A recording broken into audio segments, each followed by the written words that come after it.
For more, we are joined by Laura Blumenfeld. She's a senior fellow of the Philip Merrill Center for Strategic Studies at Johns Hopkins School for Advanced International Studies. Laura, thank you very much for your time. So we understand that Israeli troops are being withdrawn to prepare for a new offensive into Rafah. Just how problematic, dangerous, and necessary is this impending attack, and how do you expect the U.S. will respond if it proceeds? Well, I think the Israelis are trying to keep people guessing.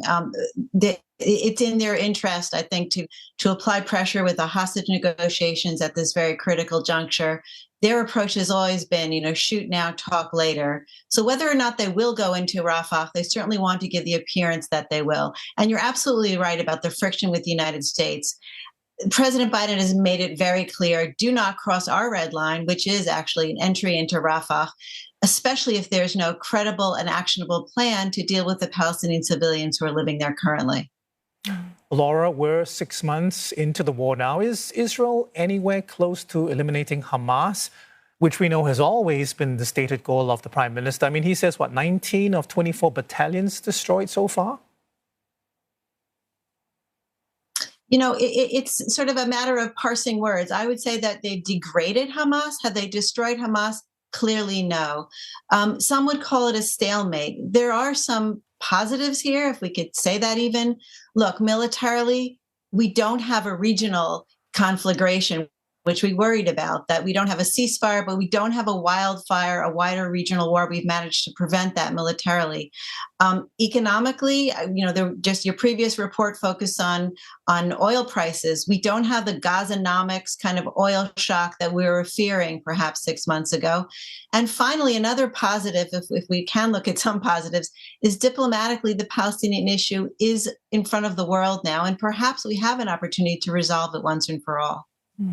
And Laura, we understand that the mediators are now reconvening truce talks in Egypt, but this follows the tragic killing of aid workers, also escalating tensions with Iran as well. I mean, what's your read into the current state of negotiations, and how hopeful are you that they can actually reach a deal?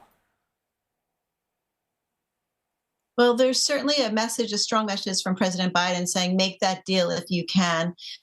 They're caught on some of the same issues where there's been a stalemate for several months, right? It's about the exchange rate, so to speak, how many hostages for how many Palestinian prisoners, how sort of serious crimes would the Palestinians who be released have blood on their hands or not. These are all very sensitive issues. And I think Israeli domestic politics are going to play an important role. You're seeing larger and more vocal demonstrations in the streets. The Israeli people want to bring the hostages home. The U.S. administration wants to take that hostage piece out of the war, because that's really what's giving a lot of heat to the battle. Once you take the hostages out, Israel also loses a lot of their justification for going into Rafah and continuing the fight. And the hope is that we can bring about a quiet resolution, a peaceful resolution, if we get that deal. Laura, I want to ask you what the former Israeli Prime Minister Ehud Olmert's been saying. His contention is that Israel has won, and the cost now for Israel is way too high for the war to keep going. Is he on the fringes right now, or is that viewed, that's something that's gaining traction both domestically as well as internationally? I think you hear several former prime ministers, perhaps future prime ministers in Israel, all saying the same thing, which is, let's get this done with. Let's finish up. Even President Trump, former President Trump surprised supporters of Israel by saying, you need to finish up this war. Look, the human toll is intolerable. The friction between the United States and its key ally, Israel, has also been, corrosive. President Biden is running a campaign. He's running for president, a campaign of clear contrasts, right? Decency versus revenge.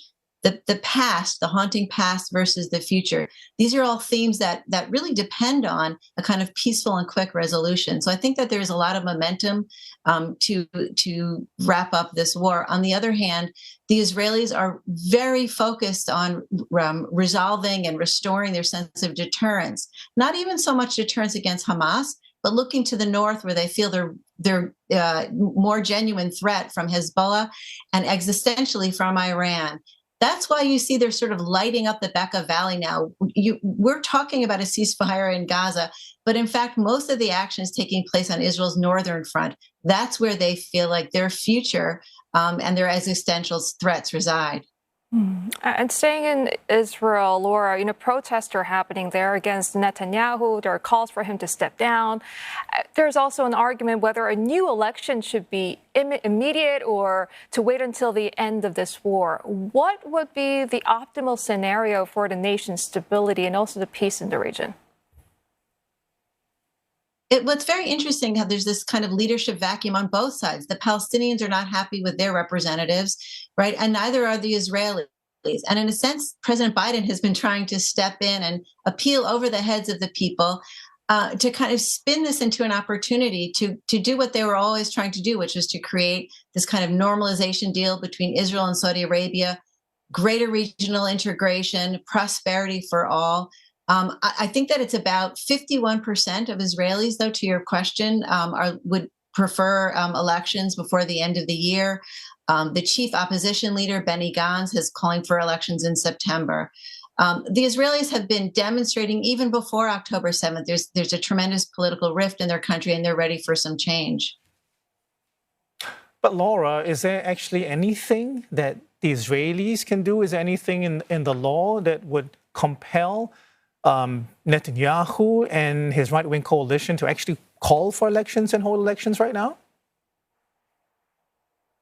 Well, of all the various pressures on Netanyahu, and goodness, there are many, right? I mean, Biden gave him an offer he couldn't refuse in that phone call last week, where he said, if you don't change your behavior, then we will, in terms of our support for you in Gaza. But of all the various pressures, domestic and international, Netanyahu, the most interesting and actually potentially lethal, at least politically for Netanyahu, are the religious seminary students in Israel, the ultra-Orthodox, currently do not serve in the military.